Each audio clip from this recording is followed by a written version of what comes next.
Frank Sinatra was having breakfast at the Polo Lounge in Beverly Hills when he saw Ava Gardner walk in with another man. Not just any man, Howard Hughes, the richest man in America, the man who owned half of Hollywood and most of Las Vegas, and he had his hand on Ava's back, guiding her to a table in the corner. It was April 22, 1949. Frank and Ava had been secretly seeing each other for 3 months. Secret because Frank was still married to Nancy. Secret because the press would destroy him if they found out.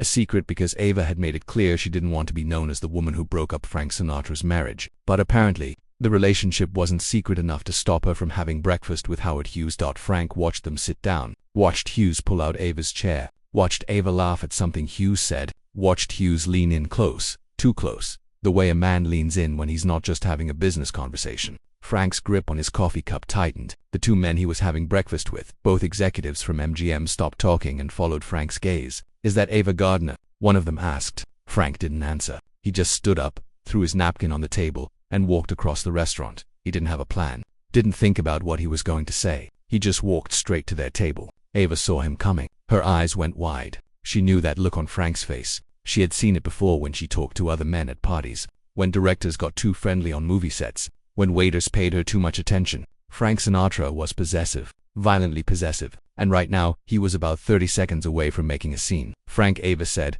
trying to warn him off. Frank ignored her. He looked at Howard Hughes. "I need to talk to Ava alone." Hughes looked up at Frank with those strange, cold eyes of his. Hughes was tall, maybe 6'3", with a thin mustache and the kind of face that never seemed to show emotion. "We're having breakfast, Sinatra, I can see that. And now you're done having breakfast." Hughes smiled slightly. "Is that a fact?" "Yeah, that's a fact." Ava stood up. "Frank, not here, please." Frank finally looked at her. "How long has this been going on?" "How long has what been going on?" "Don't play stupid with me, Ava. You and him." "How long?" Ava's face flushed. "There is no me and him. Howard asked me to have breakfast to discuss a movie. That's all." Frank looked at Hughes. "That's true." Hughes leaned back in his chair. He was enjoying this. "Miss Gardner and I are discussing a potential project at RKO, a picture I'm producing. Is that a problem for you?" Frank's hands balled into fists. The entire restaurant had gone quiet. Everyone was watching. Everyone knew who these 3 people were. Everyone could see what was happening. "Yeah, it's a problem for me," Frank said. "Because Ava's with me." Hughes raised an eyebrow. "With you? That's interesting. I was under the impression you were married to someone else." The words hit Frank like a slap. Because Hughes was right. Frank was married. He had no claim on Ava, no right to be standing here acting like a jealous husband. But that didn't stop him. "My marriage is none of your business," Frank said. "And neither is Ava." Hughes stood up. He was taller than Frank by several inches. Heavier, actually. "Sinatra, I think Ava can decide for herself who her business is and isn't. She's a grown woman. She doesn't need you making decisions for her." Frank took a step forward. "You son of a..." Ava grabbed Frank's arm. "Stop, right now. We're leaving." She looked at Hughes. "I'm sorry, Howard. I need to go." Hughes smiled that cold smile again. "Of course, Ava, call me when you're ready to discuss the picture. And when your boyfriend calms down." Frank lunged forward, but Ava was still holding his arm. She was stronger than she looked. She pulled Frank toward the door. "Walk now."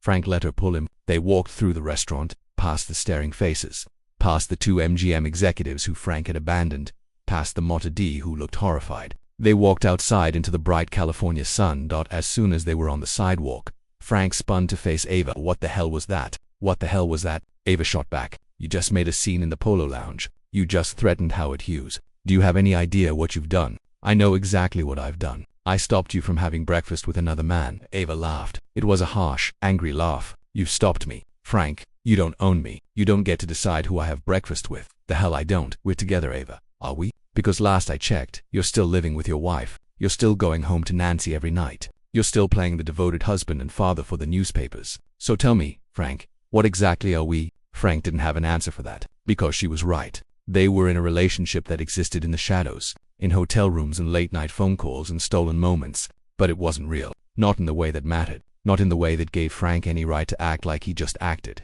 "I'm leaving Nancy," Frank said. "You've said that before. This time I mean it." Ava shook her head. "You don't mean it. You'll go home tonight and she'll make you dinner and the kids will tell you about their day and you'll feel guilty and you'll stay. Same as always. That's not fair." "You want to talk about fair? Let's talk about the fact that I have to sneak around like I'm doing something wrong. Let's talk about the fact that I can't be seen with you in public, but you can show up at my breakfast meeting and make a scene. Let's talk about the fact that I'm supposed to just sit around waiting for you to figure out what you want." Frank grabbed her hand. "I know what I want. I want you." "Then prove it. Leave Nancy." File for divorce. Make a choice. Frank looked away. It's not that simple. Yes, it is. It's exactly that simple. You either choose me or you choose her, but you don't get to have both.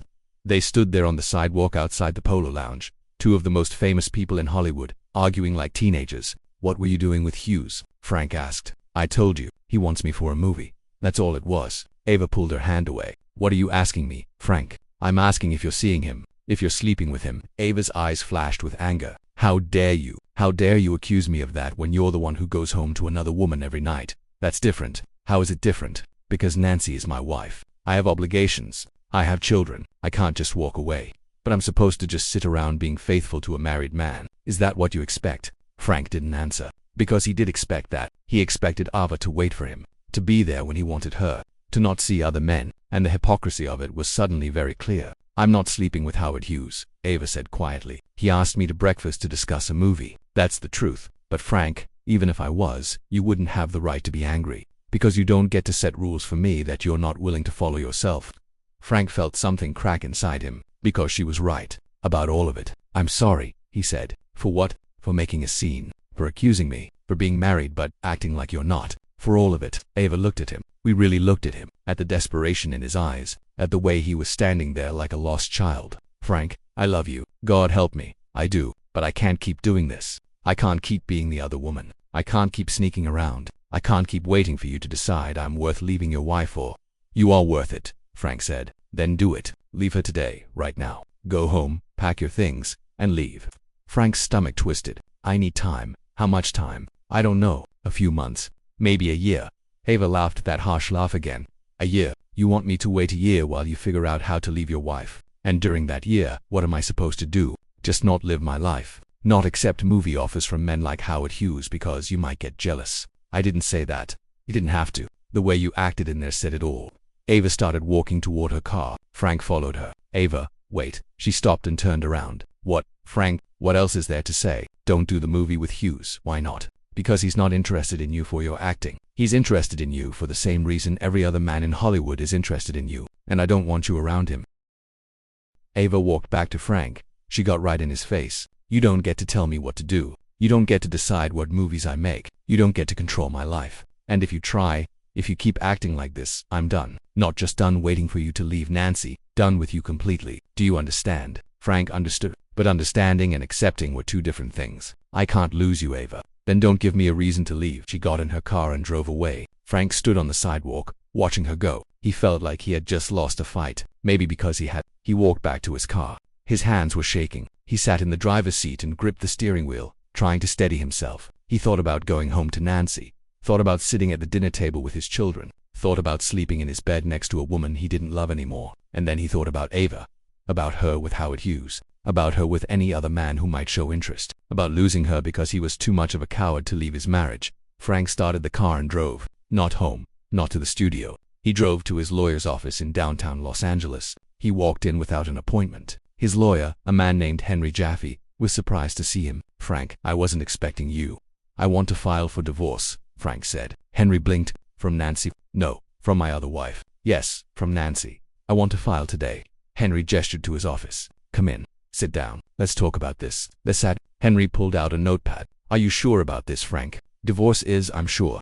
It's going to be expensive. Nancy will get the house. She'll get alimony. She'll get child support. And your career, Frank. The studios aren't going to like this. The Catholic Church is going to condemn you. You could lose everything.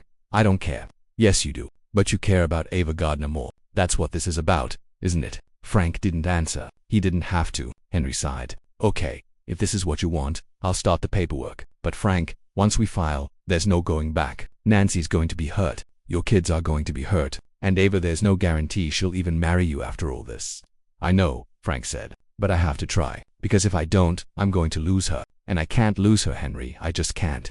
Henry started drafting the divorce papers that day. It took 3 weeks before Frank worked up the courage to tell Nancy. She cried. The children cried. Frank moved out of the house in Toluca Lake and into a small apartment in West Hollywood. The newspapers had a field day. Frank Sinatra, the family man, had abandoned his wife and 3 children for Ava Gardner. Radio stations stopped playing his records. The Catholic Church issued a statement condemning him. His career, which had been struggling already, went into freefall. But Frank didn't care. He was with Ava. They were finally together, publicly, officially. and for a while it was everything Frank thought it would be. They were happy, or at least, they were as happy as two volatile, passionate, destructive people could be. But Ava had been right about one thing. Frank didn't own her. And even after the divorce, even after Frank had given up everything to be with her, Frank couldn't stop being jealous. Couldn't stop questioning where she was and who she was with. Couldn't stop trying to control her, and eventually that jealousy destroyed them. Not right away, not immediately, but slowly. Over 6 years of marriage, Frank's possessiveness ate away at whatever love existed between them, until one day in 1957, Ava walked away, and Frank, who had given up his family and his career and his reputation for this woman, was left with nothing. Years later, in 1987, Frank was giving an interview. The interviewer asked him about his greatest regret. Frank thought about it for a long time. Then he said, "The Polo Lounge, 1949. Making a scene over nothing. That's where it started to go wrong with Ava. Because I couldn't just let her have breakfast with a man. I had to make it into something. I had to prove I was in charge. And from that moment on, I was always proving, always controlling, always fighting. And she was always pushing back. And eventually, we pushed each other right out of each other's lives." The interviewer asked if Frank would do anything differently if he could go back. Frank smiled that sad smile. "Everything. I'd do everything differently. I'd trust her. I'd give her space. I'd let her make her own decisions. But I was young and stupid and in love. And when you're young and stupid and in love, you think possessiveness is the same thing as love. It's not. It took me 40 years to figure that out. By then, it was too late." Ava Gardner died in 1990.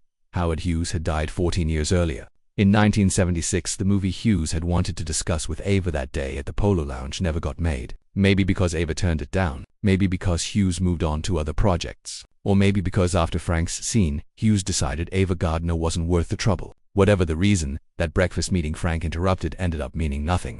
But Frank's reaction to it meant everything. It set the pattern for their entire relationship. Frank trying to control, Ava pushing back, both of them destroying what they loved most because they didn't know how to love it, without suffocating it. That's the untold story. Not the glamorous romance, not the passionate love affair, but the moment in the Polo Lounge when Frank Sinatra made a choice, when he saw the woman he loved with another man and decided that love meant ownership, that love meant control, that love meant making scenes and demanding loyalty and refusing to let go. And that choice, that single moment of jealous rage, echoed through every day of their relationship until there was nothing left but echoes.